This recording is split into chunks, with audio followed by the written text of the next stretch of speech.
Kızım, sensiz olmasın bir günüm. Teşekkür ederim. Əzablarla dolarım. Sen benim ətirli gülüm.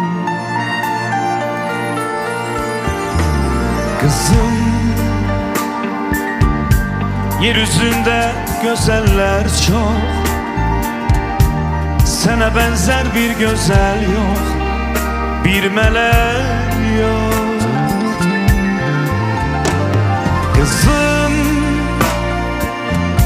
kurban olaram sesine, kulak asım nefesine.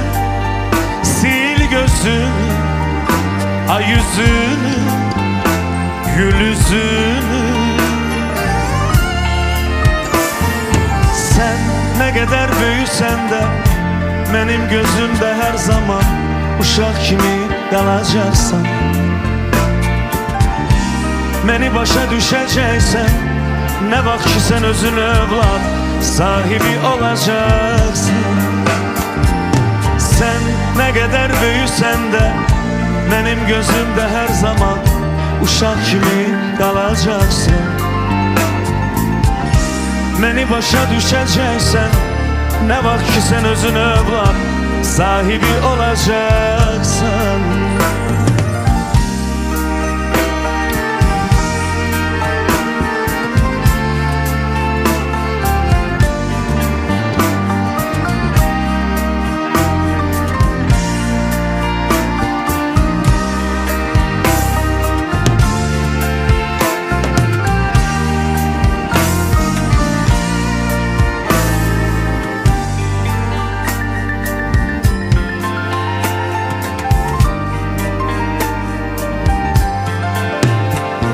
Kızım,